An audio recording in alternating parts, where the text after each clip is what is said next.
How's it going, everybody? Welcome back to another video on my channel. Today I just wanted to kind of walk you through what I've been working on the past couple months in terms of base building. I know I said that I had previously switched clusters onto a Steam cluster server with some mods, which are very fun. This is obviously my first time with mods, so it's been really fun to kind of mess around with them. But yeah, this is my new base out of tech, obviously, as you can see, tech and metal. I have been boss grinding as well, as you can see there. But I figured I'd just kind of walk you through the base design and give you a quick tour. So yeah, obviously I like purple and cyan here because of the purple-ish area that I'm living in. Obviously this is Asgard on Fjordur on the map. This is where I am. And then you can see the coordinates in the top left corner. So yeah, it's a very neat spot. I do have a sort of like a self-built boss arena in here as well, which is pretty neat. So I built this just to get into boss fights. Of course, this is a mod that can be used on Steam if your cluster has it. Most of you know that already probably, but just in case you don't. Yeah, I would just throw the boss dinos in here. I use Shadow Mains, of course, and a Yudi, and then I would just go into the boss arenas through here. So pretty neat. And then if we go down here, look at that view though, isn't that beautiful? So yeah, my idea was kind of like a tech lake house sort of vibe. I don't see very many Shadow Mains, wild Shadow Mains around here. Not sure why, if they don't just spawn super often here. Every once in a while they'll come over to my base, but I do have tech turrets up to defend it, so not a problem there. But yeah, let's just kind of go through here. And I can't really take credit for this specific design idea with like the 3 large rooms. It was something that I saw on YouTube. I'm not sure which video it was, but yeah, so pretty cool design. Got some turrets up here to defend a little bit if needed. And then this was like my mutation room. So this is where I mutated the Uteranus's. I also, let me take this helmet off. I also mutated Tekigas as well. And then Shadow Mains. So super fun to build, super fun to color. Got a nice little plan. This is actually the first room they started out with, and so basically what I did is I basically just built around the purple plant right here, and then just kind of built around it, and then went from there this direction. So yeah, pretty cool. Obviously each mutation station, if you will, we have a couple of different pieces and items. So obviously the propagators to actually breed the dinos in. I have rock drakes going in here. We'll see if I do anything with those, but not sure yet. And then of course we have the soul terminals to hold all of like the dinos that I've been mutating, which takes a little bit to load. Got the base dinos here that I was breeding with. Obviously the boss dinos when I was done breeding. Again, these are the ones that I got maximally mutated, if you can say that, I guess. So 254 health, 253 melee. And then obviously incubators at each station as well. So, and then yeah, we have these like dermises, really cool. You can put a dino dermis on. This is like a mod, I guess, in Steam. Put a dino dermis on this, and then you can actually change the poses and the animations and stuff. And you can loop animations. Pretty cool. That's gonna kind of get annoying though. So let's just go back to that. Oh, no, not that one. There we go. Yeah, so very cool. I made some sofas here just to kind of sit if I was like AFK or something, just waiting for the mutations to happen. So there's that. And then of course the tech gigas. What am I doing in here? Yeah, so these are my perfects. I just stopped mutating at 175 health and 175 melee because to be honest, kind of got a little bit bored and I wanted to just kind of use them. So I combined the stats, and then these are all the eggs that are coming from the perfect parents. And then I was mutating Uteranus's over here. Again, super cool dermis mod that you can just kind of use if you're on Steam. So yeah, very neat. Let's go on to the, oh, that's gonna be annoying too. Let's change that back. Okay, very good. And then let me go on the top of the building. So yeah, I grinded for about 2 days the bosses, basically back to back. There was one time where I got disconnected during a Megapithecus boss fight. And so that was unfortunate. So I had to redo that one, but no big deal. But yeah, I love the Fenrir taxidermy. It's very cool, very cool. And then obviously I made that transparent, the ceiling, so pretty neat. Let's go ahead and go down to this spot here. This is kind of where I grew up the babies that I was raising. And then I have my... What the heck is going on here? There we go. I have my S Plus nanny here. Basically what she does is she helps the babies grow up and imprint them if you want them to. Disable imprinting, enable imprinting. And it basically feeds the dinos, kind of like an S Plus hatchery. No wait, that's not what an S Plus hatchery does. S Plus hatchery picks up the eggs, I think. Like I said, I'm all new to this, so bear with me. And this is like kind of a small, cool little hallway with a couple of tech dino gates. Over here is the greenhouse, which I'm pretty proud of. We got the S Plus crop squares. We got a whole bunch of crops in here, and then some of them don't have full 300% greenhouse effect. I'm not sure why that is, but I wasn't really in a rush to get the crops grown, so that's fine. I do like, however, that the floor is transparent a little bit. Super neat. Again, this is like an S Plus mod that you can use on Steam. So very cool. I can kind of see the water through. I wanted to put like some fish and a couple of otters down there, but it's just too dark and hard to see. So I was like, ah, there's no point. You know, like a little, not a zoo, but just a little pond where you can like have your dinos roam free. Pretty neat. Obviously the beehive, tap, basically all that you need for a greenhouse is in here. What am I doing in here? It's been a while since I've actually been in here, to be honest. Nothing. Okay. But yeah, gardener picks up all the crops.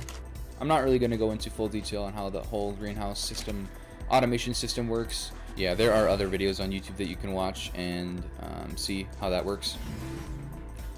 And then we have a couple of tech transmitters for the dino scan. We have one up above at the boss arena, and then one over there. I'm not sure why I keep that there, but whatever, it's fine. Tech trough, of course, to keep the dinos fed. And then, let's see here. If you didn't know, by the way, Dino Scan, basically you can click on this and it'll... Yeah, I think you need 4 tech transmitters and maybe 2 generators. I'm not sure how it works exactly, but once you have 4 or 5 tech transmitters, you can actually like search for specific... Like if I wanted to find a Giga, it'll tell me where exactly it was in the map.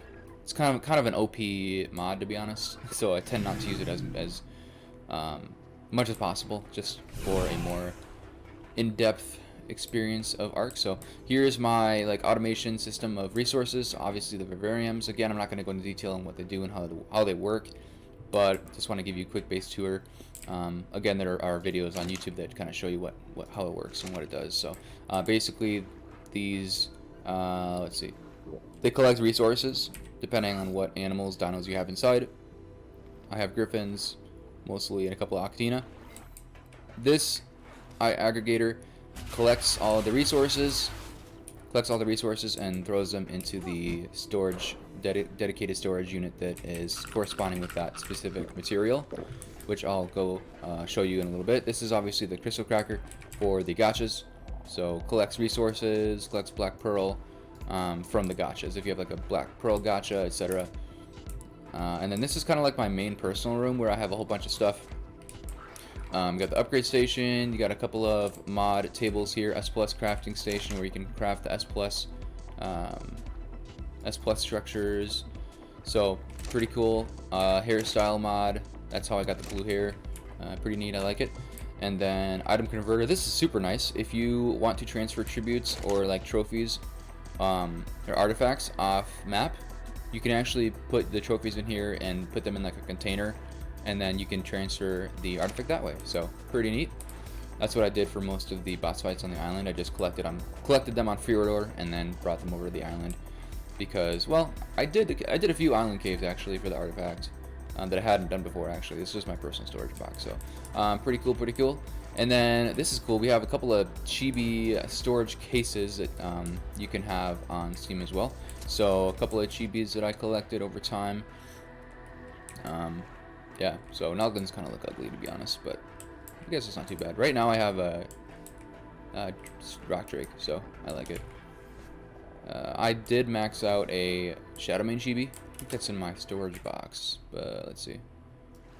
Yeah, level 6. Yeah, it's level 6. So, got that done. Got those points. Grinder, obviously. In here, well, first of all, down there we have the Tech Replicator and the Industrial Forge.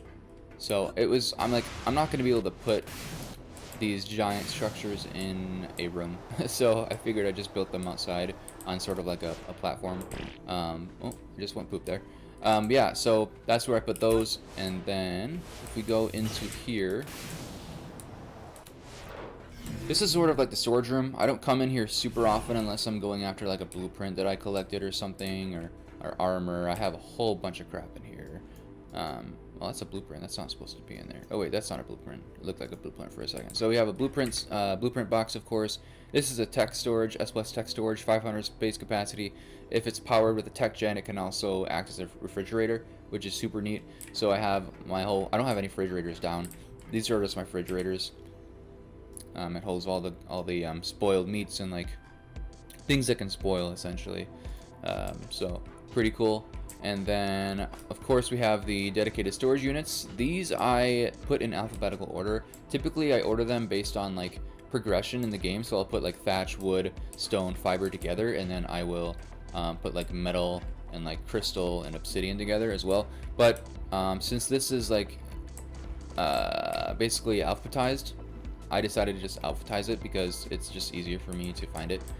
So we got obviously starting with absorbent substrate, that's A, and then I go all the way down to like Z somewhere. But yeah, so basically how it works is I'll just the S+ mod in general is like you can just kind of transfer. Do I have an Omni tool on me? No, I don't. Let me pull that up. So basically I can actually just immediately transfer all of the so you can select a whole bunch. This is not like a tutorial video, but just a real quick show of how it works. Advanced transfer. You can source personal inventory. So it's coming from my personal inventory. I'm going to select shotgun shells, simple shotgun ammo, items to transfer, and then it's going to go to destination, the S+ dedicated storage. So basically, what will happen is if I click transfer, it'll transfer 889 shotgun ammo from my inventory to the dedicated storage right there. So yeah, so basically that's how that works. Pretty cool, pretty convenient. So that's just kind of a quick basic tour of my base. Oh, of course I have a couple gotchas in here. One is for metal, which honestly doesn't produce that much. I just kind of gather my own, if I'm going to be honest with you. I'm just going to throw some stone in here quick, because why not? And then we have one over here, and what they're on is I don't even know what is it called. It's a gotcha Gavager. So what it does is it just kind of like helps to feed them, I think, and then it also allows like gotchas to be super close together. I'm not really sure how gotchas work exactly, but I think they get upset or something if they're close to the same gender. So what the Gavager does is it allows them to not be upset and produce more of their designed or designated material, like black pearl or metal, for example, at a faster rate, even if they're close to the same gender. I think that's how that works. But these are opposite genders, so it doesn't really matter. This is definitely a mod. Very cool Maywing that I found maybe like a month ago when I first started out, and I was like, oh, I have to tame that. It was like, I don't know, level 320. No, not 320. This is a 150 max cluster, so it would have been like 200. Yeah, it was probably level 200 when I found it. Very neat, very neat. Maybe a little bit higher than that, because I think you get like 62 levels in it, so like 220 or something like that, but whatever, it doesn't matter. Very cool. Of course, you have Tech Griffins as a mod as well, depending on which cluster you're on, so that was pretty neat to find. They're pretty abundant, to be honest. I just kind of stopped collecting them after I put them all in the variums, essentially, and yeah, so that's pretty much it. Pretty much my base tour. But yeah, I hope you liked the video. I hope you enjoy the base tour, and I will see you in the next one.